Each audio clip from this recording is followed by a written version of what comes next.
नमस्कार विद्यार्थी मित्रों, आपने इकाई 1 उसके 7 पत्र अपनी पक्की कापी में लिख लिए होंगे। अभ्यास का प्रश्न पहला, उसके 3 पत्र ये भी आपने लिख लिए होंगे। योग्यता विस्तार का पत्र लेखन वाला भाग, संबोधन अभिवादन आदि की तालिका, यह सब आपने पक्की कापी में लिख लिया होगा। बराबर है। अब आज डायरी लेखन समझते हैं। तो डायरी शब्द अंग्रेजी भाषा का है। डायरी के लिए हिंदी में दैनंदिनी, दैनिकी आदि शब्दों का प्रयोग किया जाता है। डायरी में निजी जीवन में प्रतिदिन घटित घटनाओं का लेखा जोखा रखा जाता है। यानी हमारे व्यक्तिगत जीवन में जो प्रतिदिन घटनाएं घटती है, इस घटनाओं को संक्षिप्त रूप में लिखा जाता है। डायरी के पढ़ने से किसी व्यक्ति के जीवन में घटित घटनाओं, कार्यों या तथ्यों की जानकारी प्राप्त होती है। डायरी में व्यक्ति घटित घटनाओं के साथ साथ अपने मन में उठी प्रतिक्रियाओं की अभिव्यक्ति भी अंकित करता है, इसलिए उसमें वैयक्तिकता होती है। डायरी प्रतिदिन, साप्ताहिक, पाक्षिक अथवा मासिक लिखी जा सकती है। अब डायरी लेखन की विशेषताएं। तो डायरी लेखन में निम्नलिखित गुण होने आवश्यक है। बराबर ध्यान में रहे कौन कौन से गुण होने चाहिए। तो डायरी लेखन में क्रमबद्धता जो हम लिखते हैं उसमें क्रमबद्धता हो, बराबर से क्रम में ही लिखी जा रही हो। इसमें लिखा गया विवरण संक्षिप्त, सारगर्भित तथा वास्तविक हो। इसमें जो हम लिखते हैं वह संक्षिप्त में लिखना है, सारगर्भित उसका सार है, सही तरह से लिखना है, और वास्तविक ही लिखना है। उसमें कुछ हमारा मिलाकर या हमारी कल्पना का नहीं लिखना है। जो भी वास्तविक रूपे घटना घटी हो, जो भी हमारे मन में उसकी प्रतिक्रिया उठी हो, उसको बिल्कुल संक्षिप्त में लिखना है। डायरी लेखन में स्थान, तिथि, घटना या तथ्य का स्पष्ट रूप से उल्लेख होना आवश्यक है। डायरी जो लिखते हैं हम, उसमें स्थान, तिथि, घटना और तथ्य, हकीकत, इसका स्पष्ट रूप से उल्लेख होना आवश्यक है। स्पष्ट रूप से इसका उल्लेख होना चाहिए। कौन से स्थान में कहाँ की बात की हो रही है, तिथि कौन सी है, और घटना मानी तथ्य जो प्रसंग हुआ हो, वह जो बात हुई हो, वह स्पष्ट रूप से उल्लेख करना चाहिए। डायरी लेखन करते समय आलोचना, टीका टिप्पणी, बनावटीपन, काल्पनिकता, चित्रात्मकता, अनावश्यक विस्तार से बचना चाहिए। बराबर समझना सभी शब्द। तो डायरी लेखन करते समय हमें क्या क्या ध्यान में रखना चाहिए। तो आलोचना से बचना चाहिए। आलोचना मानी मूल्यांकन, किसी की टीका करना, किसी का बुरा बोलना, इससे बचना चाहिए, नहीं लिखना चाहिए। टीका टिप्पणी नहीं करनी चाहिए, किसी की टीका नहीं करनी चाहिए। कोई भी व्यक्ति हो, हमारे साथ जो घटना घटी है, उस घटित घटना में जो भी व्यक्ति शामिल है, उसके किसी की भी हमें टीका नहीं करनी चाहिए। बनावटीपन नहीं होना चाहिए, बिल्कुल वास्तविकता होनी चाहिए। हम बनावट करते हैं ऐसा नहीं लगना चाहिए। काल्पनिकता नहीं होनी चाहिए। कल्पना के बारे में नहीं लिखना है। सिर्फ जो भी हकीकत है, जो तथ्य है, सही है, हकीकत है, वही लिखना चाहिए। चित्रात्मकता मानी हम उसके कई शाब्दिक चित्र बनाते हैं, मानी कई शब्दों में उसका वर्णन करते हैं, ये भी नहीं होना चाहिए। अनावश्यक विस्तार, बिल्कुल आवश्यकता न हो ऐसा विस्तार डायरी में नहीं होना चाहिए। बराबर ध्यान में रहे। डायरी लेखन के गुण मानी डायरी लेखन की विशेषताएं। अब डायरी लेखन के लाभ। डायरी लेखन के अनेक लाभ हैं। कौन कौन से हैं?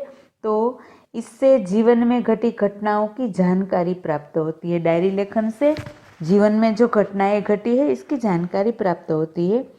डायरी में तथ्यों का उल्लेख रहता है। तथ्यों मानी हकीकत, सत्य हकीकत। डायरी में तथ्यों का उल्लेख रहता है। इसी कारण व्यक्ति दिन भर जो अच्छे बुरे काम करता है, उसका उल्लेख भी रहता है। इससे शनैः शनैः बुराइयों से बचा जा सकता है। बराबर समझना। डायरी में तथ्यों का उल्लेख रहता है, मानी हकीकत का उल्लेख रहता है। इसीलिए क्या होता है, तो जो दिन भर अच्छे बुरे काम हमसे हो जाते हैं, हम सावधानी पूर्वक काम कर रहे होते, फिर भी कभी कभी हमसे कोई गलत काम हो भी सकता है, तो इसका भी उल्लेख रहता है। इसलिए क्या होता है, तो धीरे धीरे हम बुराइयों से बच सकते हैं, तो धीरे धीरे बुराइयों से बचा जा सकता है। डायरी ही ऐसा दस्तावेज है जिसे पढ़कर किसी व्यक्ति के जीवन के पिछले अनुभवों तथा घटनाओं की जानकारी और वह भी संबंधित व्यक्ति के शब्दों में प्राप्त की जा सकती है।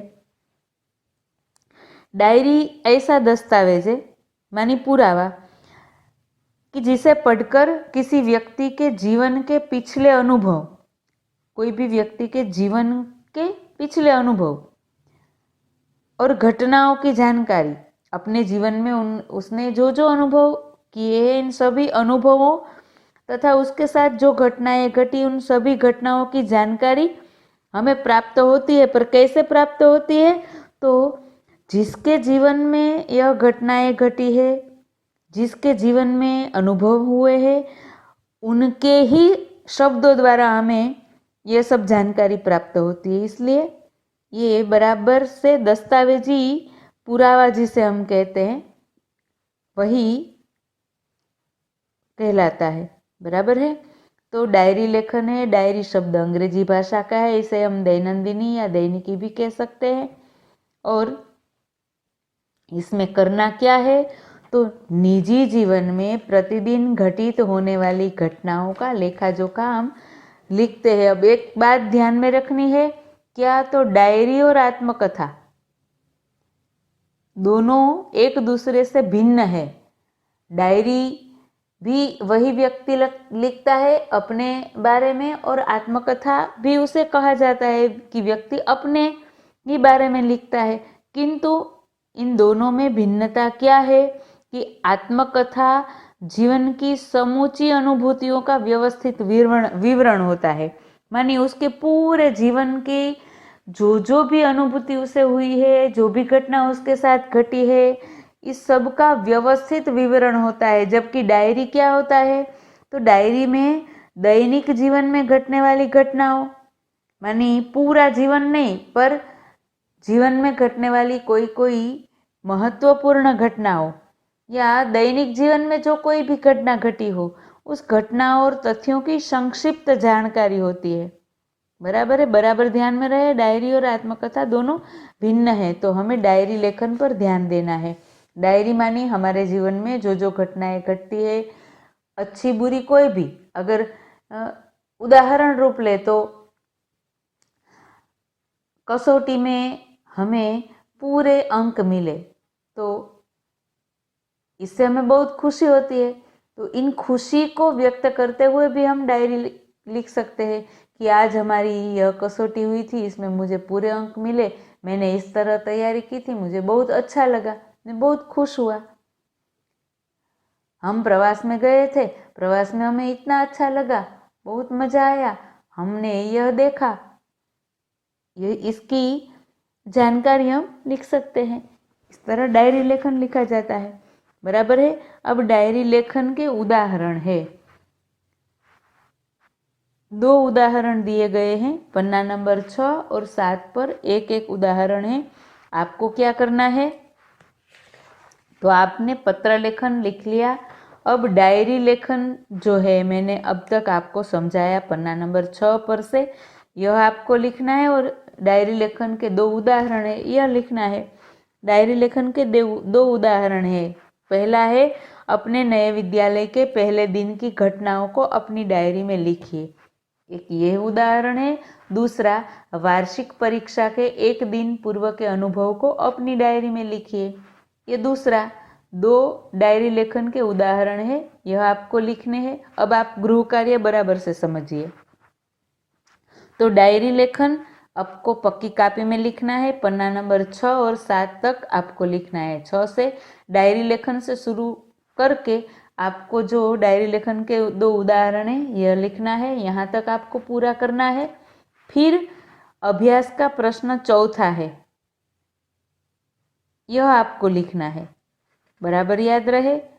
कौन सा प्रश्न? अभ्यास का प्रश्न चौथा। किस तरह लिखना है? तो डायरी के रूप में लिखिए। आप डायरी के 2 उदाहरण लिखोगे, इसके बाद अभ्यास का प्रश्न चौथा। 3 डायरी लेखन के उदाहरण आपको लिखने हैं। किस तरह? तो पहला है किसी एक पूरे दिन के अपने अनुभव का विवरण। मानी कोई भी एक दिन आप ले लेना और उस दिन पूरे दिन का आपको अनुभव का विवरण, मानी पूरे दिन में आपके साथ कौन कौन सी घटना हुई, आप कहाँ कहाँ गए, आपने क्या क्या किया, इसका विवरण 8-10 वाक्य में आपको लिखना है। बराबर है। दूसरा, वार्षिकोत्सव में सर्वश्रेष्ठ वक्ता का पुरस्कार मिलने का आपका अनुभव। आपने वार्षिकोत्सव में एक पुरस्कार प्राप्त किया, मानी आपके स्कूल का वार्षिकोत्सव था, उसमें आपने वक्तव्य दिया और वक्तव्य में आपका सर्वश्रेष्ठ वक्ता का पुरस्कार के लिए नाम आया, मानी आपको सर्वश्रेष्ठ वक्ता घोषित किया गया। तो इसका आपको कैसे अनुभव हुआ? आपके मन में कौन सी भावनाएं जगी? और आपने पुरस्कार लिया तो पुरस्कार लेते समय आपके मन में क्या विचार आया? आपने कौन से विषय में वक्तव्य दिया था, कैसे तैयारी की थी, इसका विवरण आपको लिखना है, आपको अनुभव लिखना है। तीसरा, अपने जीवन का कोई सुखद अनुभव। एक ऐसा डायरी लेखन का अनुभव आपको लिखना है कि आपके जीवन में कोई ऐसा सुखद, बहुत आनंददायक अनुभव हो आपके जीवन की कोई ऐसी घटना का, इसका आपको डायरी लेखन में लिखना है। बराबर ध्यान में रहे, डायरी लेखन के उदाहरण आपके पास है और आपको किस तरह लिखना है यह भी आपने समझ लिया। बराबर है। अब आप पक्की कापी में इतना लिखना, अभ्यास डायरी लेखन और अभ्यास का प्रश्न 4, इसकी तीनों डायरी यानी डायरी लेखन की 5 प्रसंग आपको लिखने हैं। बराबर है।